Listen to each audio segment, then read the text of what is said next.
at NAB with Chris Wagner, who is Executive Vice President and co-founder of NeuLion.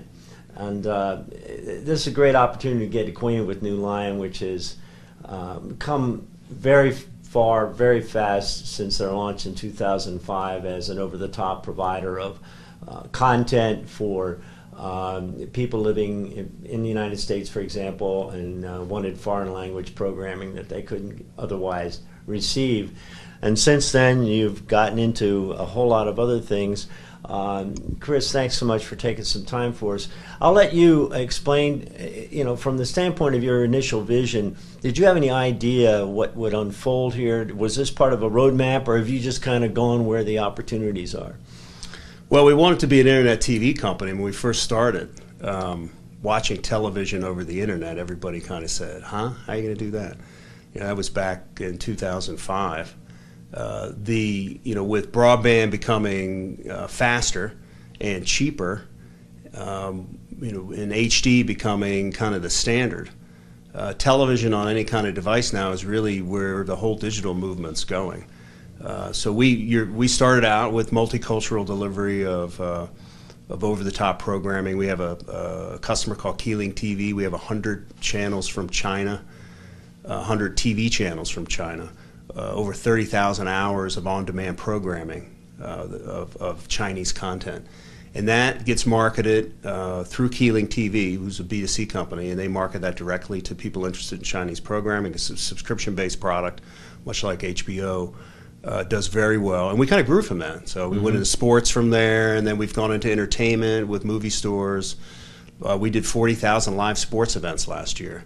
And so you now have a very strong domestic distribution, but you're also sending a lot of U.S. sports abroad to people that are outside the country who want to see those things. And that includes the NFL and NHL and NBA, UFC. So all the big, you're right, all the big U.S. sports leagues they run a worldwide business. So being able to offer a premium service to subscribers anywhere in the world, including the United States, under a subscription, being able to take multiple currencies, being able to deliver through CDNs anywhere in the world on any device. The NFL, we do that for them. We're kind of the Sunday ticket for the NFL outside of the U.S. NHL, anything that has to do with hockey video, we do for them. NBA, 60% of NBA's traffic is actually international. And really? It is. And we do a product for them called NBA.TV, International League Pass. Yeah, a lot of basketball enthusiasts. Well, especially with NHL, but now you mentioned with that scale of audience for NBA, it seems that there would have been a lot of competition for that business because there's big money at stake, and the standards would have been set very high by those leagues in terms of what they're looking for to get the best possible user experience. So how did you get those contracts, I guess is what I'm getting at. It must be that you have something superior to offer. We do. And you're right, those leagues are very focused on their brand. The experience of their products is very important. The end-to-end service that we provide for them, for somebody like the NBA or the NFL, we take all their TV signals, we handle all the back office credit card transactions. We have a quality of service map that looks at how we're delivering down to the device anywhere in the world. So the quality of that delivery, I think, has set us apart from competition.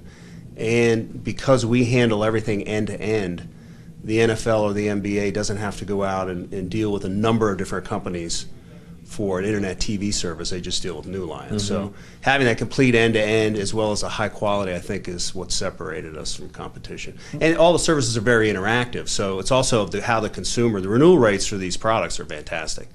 So how you interact and have a conversation with a football game or a basketball game, instant review highlights, big play markings, picture-in-picture, quad view. I mean, it's pretty cool stuff. And so from the quality standpoint and achieving a consistent quality across the whole world's internet, we saw with the Olympics the massive undertaking that entailed for live programming, and it was pretty impressive that things have gotten to the point where something approaching decent quality can be distributed worldwide. But you're doing it on a regular basis, and you're obviously working through different CDNs and what have you. What would you say is the key to making all that quality come together and consistently to meet the standards of these networks? Good question. You have to know what's going on at the device level. You need to know exactly what is the video quality that consumer is getting on their smartphone right now. Because our business is primarily live video, so live events or live channels. And because you're delivering things live, it's important that it work like TV. Yeah. So we've built out if you can imagine a Google map for traffic, and you can see where the road is clogged up with traffic because it shows red. Well, we've done the exact same thing in monitoring the delivery of video all the way down to the device. So you can institute rules there, right, that the quality levels and the service levels are supposed to be X, and if they're not, these devices actually can glow red or yellow on this Google map, and then we can move traffic around, video traffic around, to get it back to green. When you say move it around, you mean use different CDNs and That's right. different caching points? Correct. Do you have to do that manually, or does that just find its way? It's automated, and down on each device we have a little player that detects and feeds us back information on what the quality of video is on that device. And if a rule gets triggered where we need better delivery and higher quality video at that time, we can move traffic in an automated way across different CDNs. And what are you finding in terms of the consistency of quality for, say, viewing this kind of content on a new smart TV? Well, actually the quality levels are pretty high when you look at it in terms of megabits of video delivered. Like, for instance, on Xbox, we just rolled out for the NBA and the NHL 60 frames per second live video product on those devices. The average bit rate for a consumer of those products is around 3 megabits, average global delivery. So the internet is delivering really good quality video. We're delivering that through multiple CDNs, and then we're monitoring how well that Okay, at 3 megabits, then you're kind of squeezing it on HD 720p. Correct. Yeah. It's a 720p resolution, average 3 megabits, on any device, and we can go higher. There are devices. But to go to 60 frames per second at 720p at 3 megabits, that seems to be quite a challenge. How do you do that?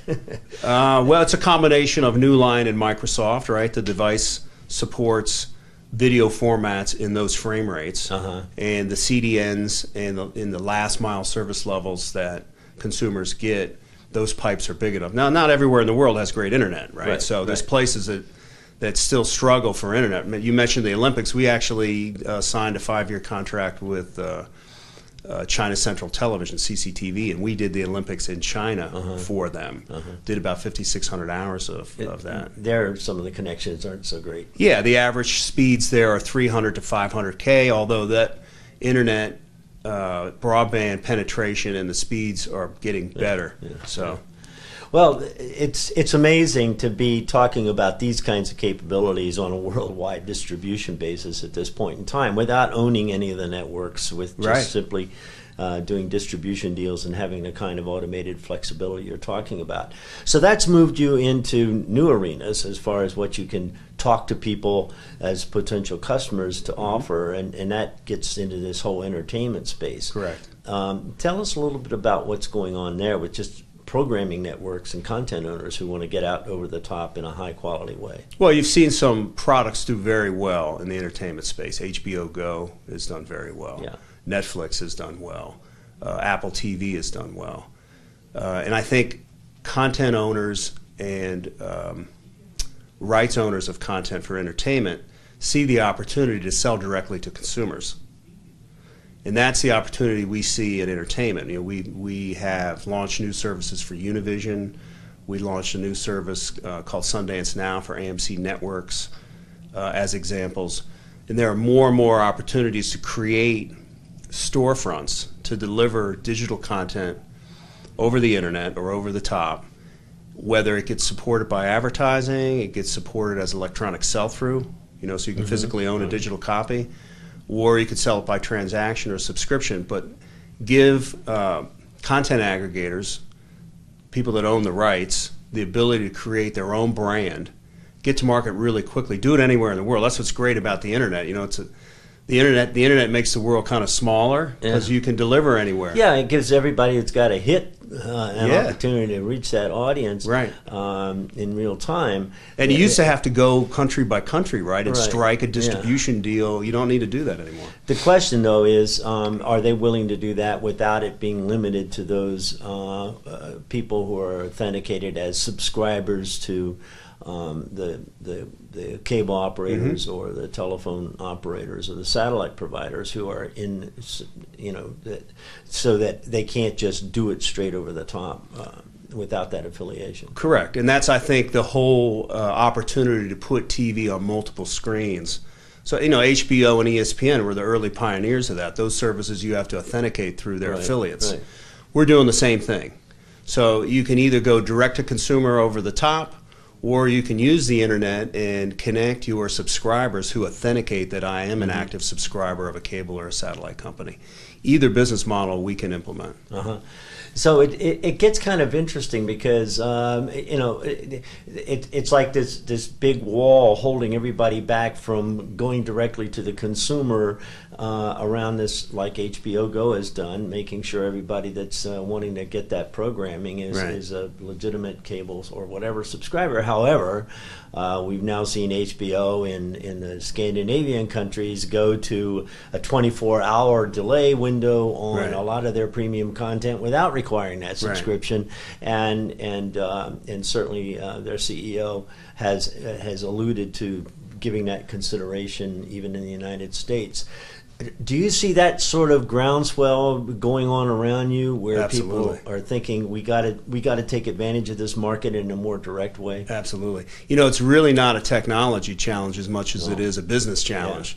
So the deals that are getting cut are all being reviewed, right? So how can we either offer through our affiliates TV on any device, like an HBO Go as an example?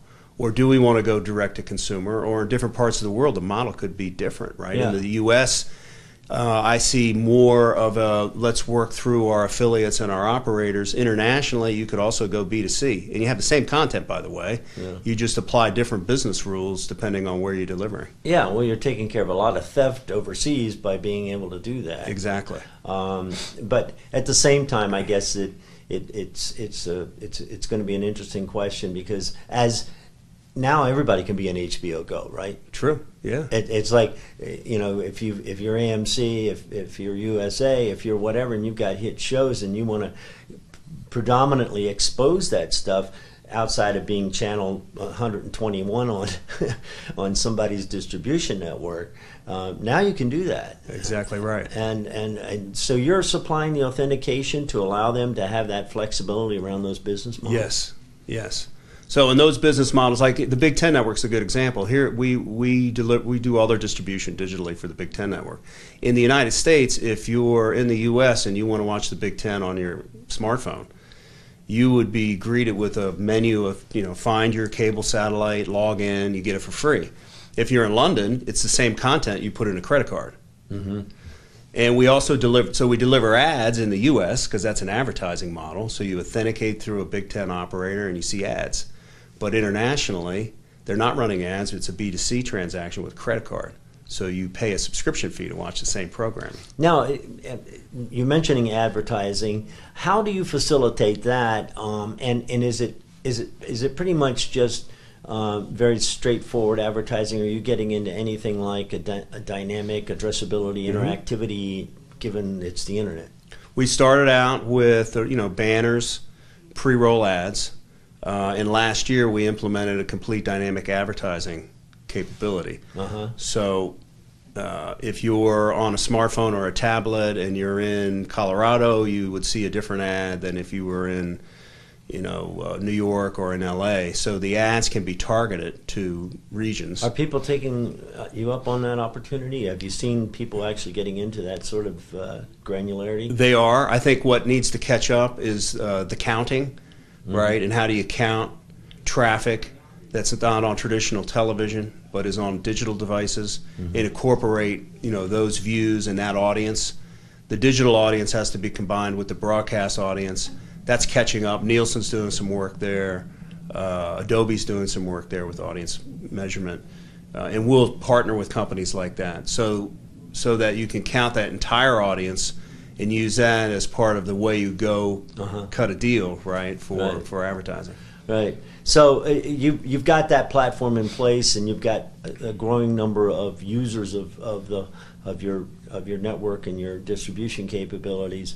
What do you think is going to happen around this advertising capability? Is it going to be a significant? I mean, we're right now around $3 billion on video advertising over the net worldwide, which is just a fraction of what is being generated by television and video. Do you see these capabilities amounting to something significant at this point in the near term, or is it going to be a long, slow ramp up?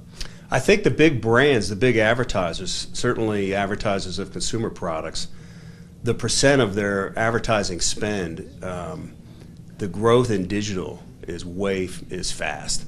So a bigger percentage of their total advertising budget is going towards digital. And more of those consumer brands are spending on digital. So it's happening. I don't think the audience right now is the same size on digital. It's not, as it is on the broadcast side. But that audience, especially a younger audience, that's where they are. Well, I mean, you put two and two together. I mean, you get to the point where you have, as we were talking earlier, everybody gets to be an HBO Go, and they want to go ahead because they're already authenticating people that are subscribers, so they can build an ad revenue base out of this. It's all new as far as revenue streams is concerned, but they're doing it in a way that's TV friendly. It's not a traditional web distribution. It's their live content. It's coming to smart TVs, and it has these other capabilities built in that you discussed with the sports Targeting, networks. right. And then on top of that, the targeted advertising. Right. So it feels like something is coming together here that's going to very much change the business model for the programming industry as they've known it. I think so, because, you know, digital advertising allows you to get very targeted, which is you really can't do on traditional broadcast. You know, it's that old analogy that 50% of my marketing budget is working, I just don't know which 50%. Because you can't really count, you know, like you can with digital, where you can actually profile and deliver personalized ads that are relevant to what you are interested in seeing. That's happening. Yeah, as you say, it's getting around what that's worth versus the old CPM model. Yes, and I think those are the counting and how you value that advertising on digital devices. The counting of that audience and the value of that audience is what's being worked out. Yeah. Everybody likes to have a currency, that's what they talk about, and we haven't got there yet. But it's very interesting to see what you've put in place and how that's unfolding, and certainly we want to follow that. Just quickly, I want to turn to this new announcement that you made here at NAB with your affiliation with Deluxe Entertainment and what they're doing with you, which seems to have a lot to do with getting everybody into this business, mainly retail outlets, anybody that's got a shingle who wants to suddenly be offering video content, whether it's for sale or subscription or whatever. Tell us a little bit how you're setting that up and what Deluxe's role is and all that.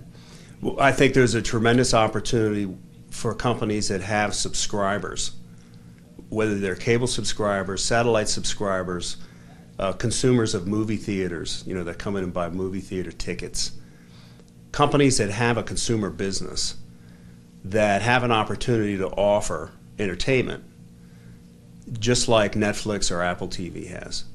If their subscribers are consumers that are in your network and you have an opportunity to market to them from a business to consumer standpoint, there's a great opportunity to leverage entertainment and deliver it digitally.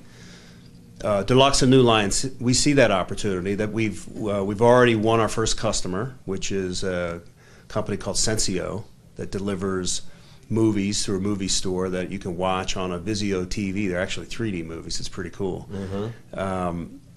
And we see the opportunity to take their catalog service. They work with all the big studios, so they have a catalog service of 50,000 movies and TV shows. Deluxe does. Deluxe does. And that catalog, coupled with what NeuLion has been able to create on how you would merchandise those titles and sell them, make it easy for people to shop, to search, to find things they want to buy. Yeah. How you package, how you build the business rules around it, like we've been talking about. And then allowing the Deluxe NeuLion joint customer to put their brand on it and market their own service with their own brand to their consumers and do that digitally on any device. That's a big opportunity. It's occurring to me, everything you're putting in place here in this new storefront concept, there are a lot of smaller distributors out there, tier 2, tier 3 cable operators, independent operating companies in the telephone business, who are pretty fed up with trying to deal with the current model. They're getting squeezed by the programming costs and the cost of maintaining their networks, right. And the cable guys with the QAM-based stuff and right. trying to do broadband on top of that. Are you talking to some of these people Yes. about putting this kind of thing together for them? Absolutely, and that's a very good question, because their internet and broadband networks are basically a highway for companies like Netflix and others to monetize their subscribers, right. with their content. Right. So now they have an opportunity, you're exactly right, the tier 2 cable companies, the companies that sell broadband connections, internet broadband providers. They have their own subscribers that are paying for broadband, and now they can easily offer the same titles with their own branded storefront on it, put it on one invoice, right? One bill, Yeah. and combine these services, and they take advantage of what others have been riding on top of their networks. And Deluxe brings that good portfolio of Deluxe brings movies. the content, they bring all the digital rights management the studios require, they bring all the UV, the ultraviolet implementations that the studios are interested in.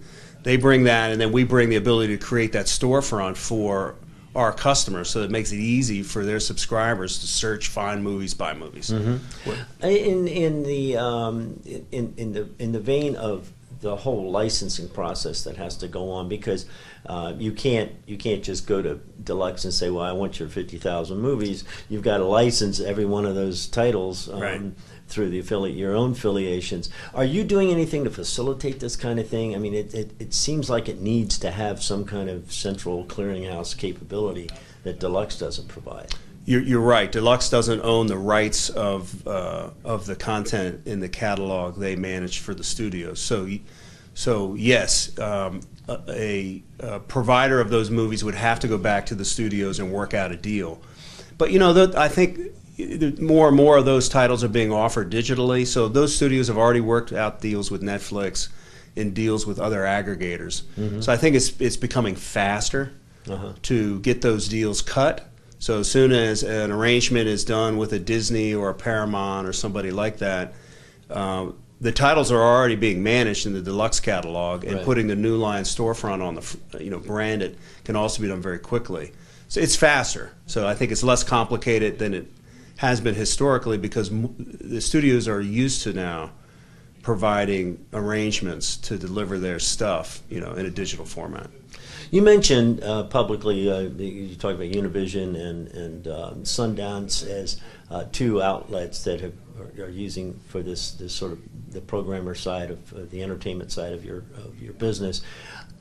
Can you name any others, number one? And number two, are there several others that you're talking to that are big name brands to do this kind of thing? Well, the Sensio arrangement, their catalog consists of Disney titles and Paramount. That's new. So that's a business deal that they cut, and then those titles get managed by Deluxe and delivered by NeuLion. We have a number of other multicultural storefronts that we talked about at the beginning. Right. So those are, we have a 50,000 on-demand catalog of titles that get delivered out. And we're in conversations with all the people we've been talking about, right? So whether you're a tier 2 operator, a telecommunication company, a movie chain of theaters, those are all. I was just alluding to the actual programming networks that are U.S. brands, and to the extent to which they're looking into this, and that you may be talking to ones that you can't talk about publicly yet that are serious about it? I think they're all serious about it. You know, all the cable networks and all the big programmers in the U.S. are all looking for ways to think through their business strategy. You know, whether they go through their traditional operators and affiliates, or whether they go B2C, or maybe some combination. They're all thinking about it. Well, then we'll see what the thoughts produce here in the next little while, I assume. I hope so. Okay. Thanks so much, Chris. Thank you very much. Pleasure.